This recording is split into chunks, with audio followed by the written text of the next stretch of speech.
It was the summer of 1974, and the Chicago Stadium was packed with 15,000 screaming Elvis Presley fans who had waited months for this night. The atmosphere was electric, the kind of fevered excitement that only Elvis could generate, with people on their feet from the moment the house lights went down until the final encore brought them back up again.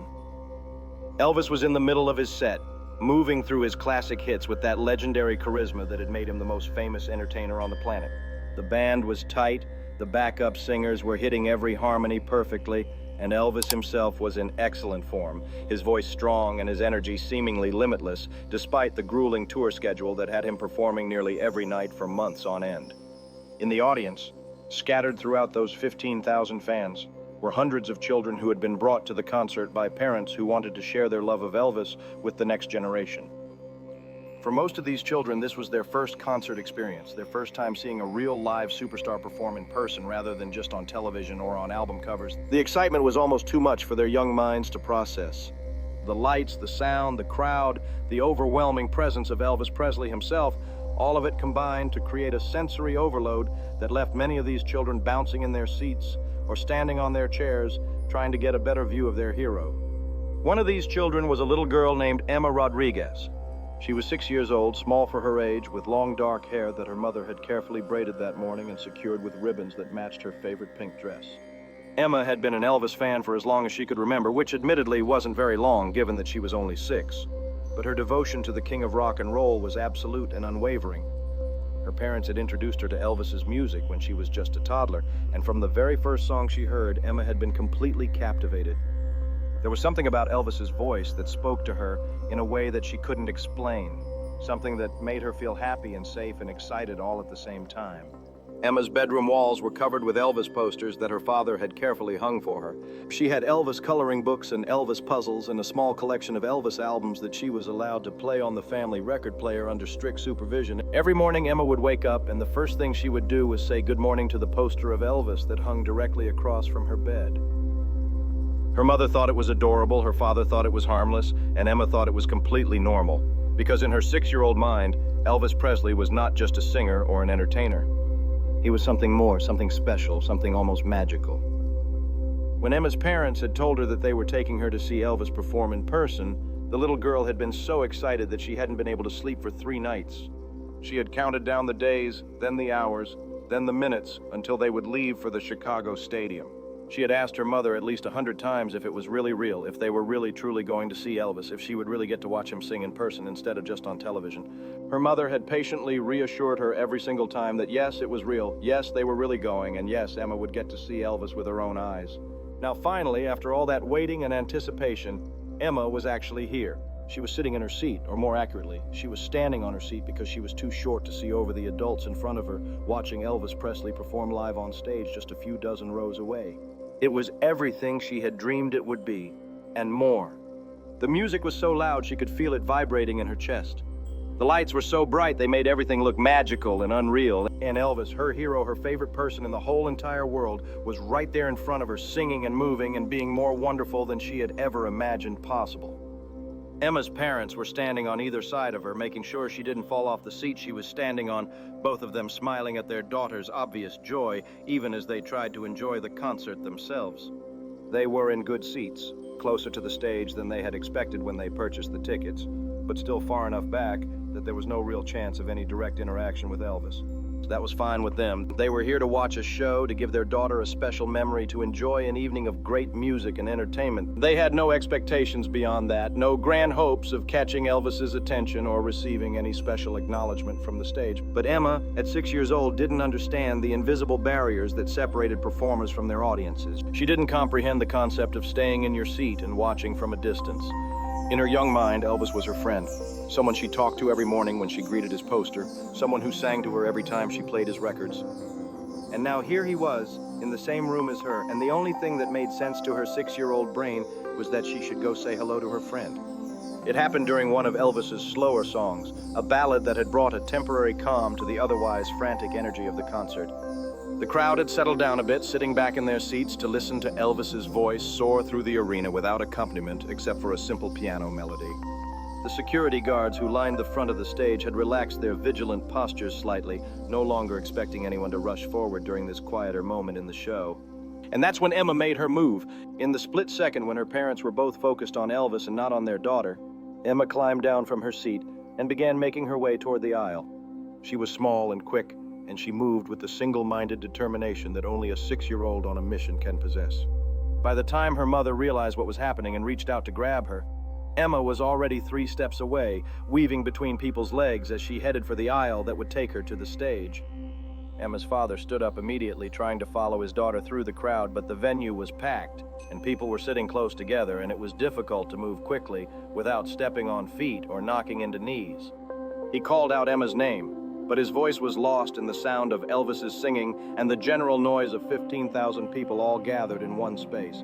Emma either didn't hear him or chose not to respond, too focused on her goal to pay attention to anything else. The little girl reached the aisle and immediately broke into a run.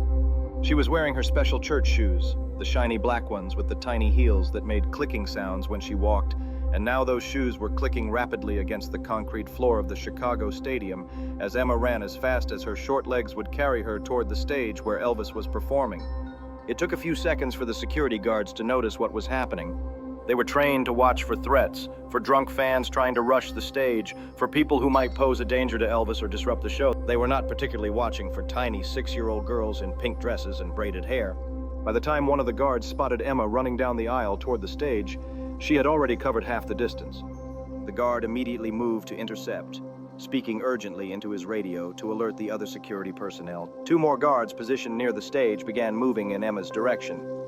The crowd nearby had noticed what was happening, and people were pointing and gasping and calling out warnings. Emma's parents were both running down the aisle now, her mother crying out her daughter's name, her father yelling for someone to stop her before she got hurt. But Emma was fast and she was small and she was absolutely determined. She reached the front of the stage before any of the security guards could catch her, and without any hesitation whatsoever, she grabbed onto the edge of the stage platform and began trying to pull herself up. The stage was high, much higher than anything Emma was used to climbing, and for a moment it seemed like she wouldn't be able to make it. But somehow, with a combination of adrenaline and determination, and probably some help from a nearby audience member who gave her a boost, Emma managed to get herself up onto the stage. For just a second, everything seemed to freeze. 15,000 people held their breath. The security guards stopped in their tracks, unsure of what to do now that the situation had escalated to someone actually being on stage with Elvis. The band members looked at each other in confusion, their instruments going quiet. And Elvis himself, who had been in the middle of singing with his eyes closed and his heart poured into the song, opened his eyes and saw a tiny little girl in a pink dress standing at the edge of the stage, looking at him with the biggest, brightest smile he had ever seen in his life. The security guards immediately began moving toward Emma, ready to remove her from the stage as quickly and safely as possible. This was a clear security breach, a situation that needed to be handled immediately.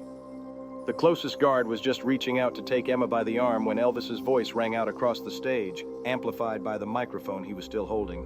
"Hold on now, leave her be." The security guard froze, his hand still extended toward Emma but not touching her. He looked at Elvis with confusion and concern, clearly uncertain if he had heard correctly. Elvis walked toward Emma, his expression gentle and warm, and he repeated himself, "It's all right, let her stay." The guard reluctantly stepped back, though he remained close by, ready to intervene if necessary. The other security personnel also held their positions, watching carefully but following Elvis's directive to let the situation play out. Elvis walked over to where Emma was standing, rooted to the spot now that she had actually achieved her goal and didn't quite know what to do next. He crouched down so that he was closer to her height, and he smiled at her with that famous Elvis smile that had melted millions of hearts around the world. "Well, hello there, little darling. What's your name?" Emma, who had been brave enough to run through a crowd of 15,000 people and climb onto a stage with armed security guards, suddenly found herself struck completely speechless. She opened her mouth, but no sound came out. She just stood there, staring at Elvis with wide eyes, unable to believe that this was actually happening. Elvis's smile grew even warmer. He understood stage fright better than anyone, and he could see that this little girl was overwhelmed by the situation she had created for herself. "That's okay, sweetheart. You don't have to talk if you don't want to." He looked out into the audience, searching for someone. "Are your mama and daddy here?" Emma managed to nod, and she pointed vaguely toward the section where her parents were standing, both of them frozen in horror and disbelief at what their daughter had just done. Elvis waved in that direction, a gesture of reassurance to let them know everything was fine. Then he looked back at Emma. "Did you come up here because you wanted to see me sing up close?" Emma nodded again, finally finding her voice. It came out as a tiny whisper that the audience couldn't hear, but that Elvis could because he was kneeling right next to her. "I wanted to hug you." The simplicity and innocence of that statement hit Elvis like a physical force. This little girl hadn't run onto the stage to cause trouble or to get attention or to be famous. She had simply wanted to hug her hero. She wanted physical confirmation that Elvis was real, that he wasn't just an image on a poster or a voice on a record, but an actual person who existed in the same world she did. Elvis felt his throat tighten with emotion. He had performed for presidents and royalty, had received awards and accolades from every corner of the globe. But somehow this simple request from a 6-year-old girl in a pink dress felt like the most important thing anyone had ever asked of him. "Well then," Elvis said softly, "come here, sweetheart." He opened his arms and Emma immediately ran into them. Elvis picked her up, holding her securely against his chest, and Emma wrapped her small arms around his neck and held on tight. The hug lasted for a long moment, and the entire Chicago stadium watched in complete silence as the king of rock and roll embraced a little girl who had just wanted to show him how much she loved him. When they finally separated, Elvis set Emma back on her feet but kept one hand on her shoulder to steady her. He looked at her seriously, as if he was having an important conversation with an adult rather than a child. "You know what, darling? I'm really glad you came up here. And I want to do something special for you. Would you like to stay up here with me while I sing you a song?" Emma's face lit up with such pure joy that several people in the front rows of the audience started crying just from witnessing it.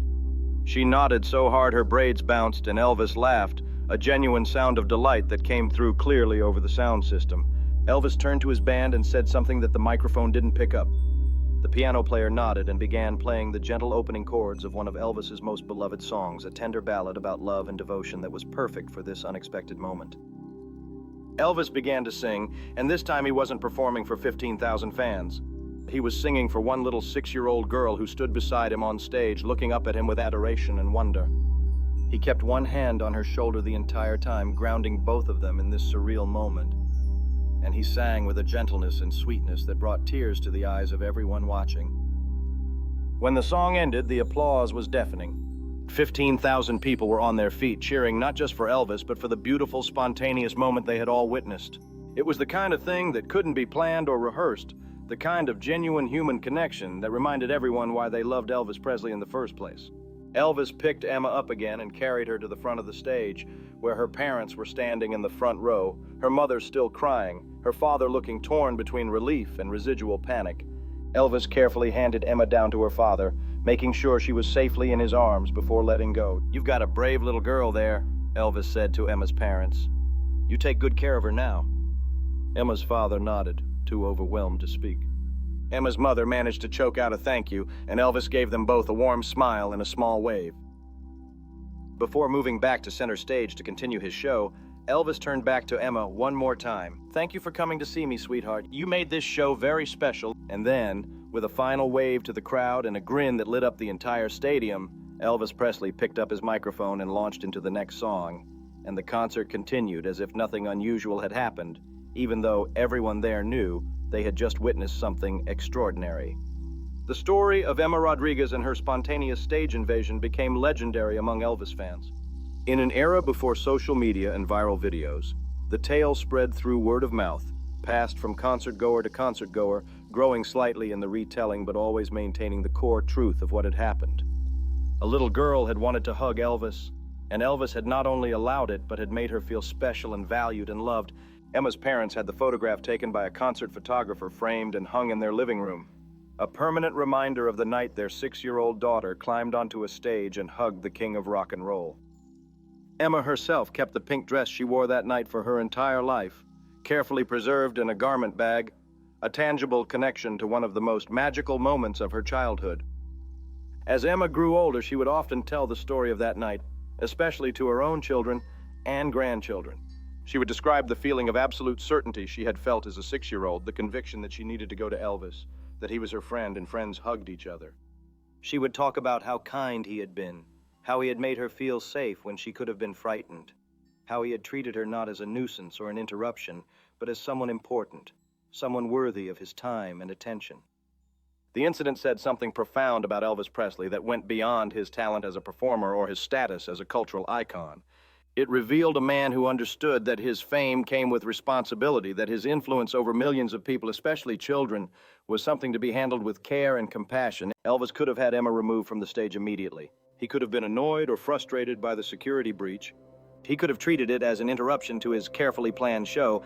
Instead, he had chosen kindness. He had chosen to see the situation from Emma's perspective, to understand that this little girl was not trying to cause trouble, but was simply acting on her love and admiration in the only way her 6-year-old mind knew how. And he had turned what could have been a frightening or embarrassing moment for Emma into something beautiful, something that would sustain and inspire her for the rest of her life. This was not an isolated incident in Elvis's career. Throughout his years of performing, Elvis was known for his interactions with young fans, for his willingness to stop and acknowledge children in ways that other performers might not have bothered with. He signed autographs for kids who waited for hours outside his hotels. He posed for photographs with children whose parents brought them to meet him. He sent toys and gifts to children's hospitals and made surprise visits when his schedule allowed. Elvis understood something that many celebrities forget in the pursuit of fame and fortune. He understood that for children especially, a moment of acknowledgement from someone they admired could be transformative. A smile, a wave, a kind word, these simple gestures cost him nothing, but could mean everything to a child who looked up to him. The security protocols at concerts have changed dramatically since 1974. In today's world, it would be nearly impossible for a child to make it onto a stage during a major concert. The security measures are too tight, the barriers too high, the guards too numerous and too vigilant. In some ways, this is necessary for the safety of both performers and audiences, but something has been lost, too, a certain spontaneity, a possibility for the kind of unplanned magical moment that occurred that night in Chicago. Emma Rodriguez lived a full and happy life, married and had children of her own, built a career as a teacher where she spent her days working with young students. She credited her brief encounter with Elvis as one of the formative experiences of her childhood, not because of who Elvis was, but because of how he had treated her. He had shown her that even the most famous, most important people in the world could be kind and patient and generous with their time. He had taught her that true greatness wasn't about how many records you sold or how many concerts you played, but about how you treated people, especially the small and vulnerable ones who looked up to you. When Elvis died in 1977, Emma was only 9 years old, but she understood the magnitude of the loss. She asked her parents if she could go to Memphis for the funeral to pay her respects to the man who had been so kind to her. They made the trip as a family, joining the thousands of mourners who lined up outside Graceland to say goodbye to the king. Emma brought flowers that she had picked from her own garden, and when it was finally her turn to approach the gates, she placed them carefully with all the others and whispered a quiet thank you to the man who had given her one perfect moment 3 years earlier. Today, more than 40 years after that night in Chicago, Emma is a grandmother herself, and she still tells the story of running onto the stage to hug Elvis Presley. Her grandchildren listen with wide eyes, finding it hard to believe that their grandmother was ever brave enough or young enough to do something so bold. But Emma has the photograph to prove it, that faded image of a tiny girl in a pink dress standing next to the king of rock and roll, both of them smiling, both of them connected by a moment of pure, uncomplicated joy. The story reminds us that the greatest moments in life are often the unplanned ones, the spontaneous instances of human connection that catch us by surprise and touch us more deeply than any carefully orchestrated event ever could. It reminds us that kindness costs nothing but can mean everything to the person receiving it. And it reminds us that Elvis Presley, for all his fame and talent and legendary status, was at his core a man who understood the simple power of a hug from a child and who took the time to make that child feel special. In a world that often feels too complicated, too cynical, too guarded, the story of Emma and Elvis offers a glimpse of something simpler and more beautiful. A little girl who loved her hero so much that she ran through a crowd of thousands to tell him. And a hero who proved himself worthy of that love by responding with grace, warmth, and genuine affection. That's the Elvis that deserves to be remembered. Not just the entertainer, not just the sex symbol, not just the cultural phenomenon, but the man who would stop his concert, override his security, and spend 3 precious minutes making a 6-year-old girl feel like the most important person in the world. Because in that moment she was. If this beautiful story of spontaneous connection moved you, make sure to subscribe and hit that thumbs up button. Share this video with someone who needs to be reminded that the smallest gestures of kindness can create memories that last a lifetime. Have you ever had an unexpected encounter with someone famous that changed your perspective? We would love to hear your story in the comments below. Do not forget to ring that notification bell so you never miss another heartwarming true story about the legends who knew that fame meant nothing without humanity.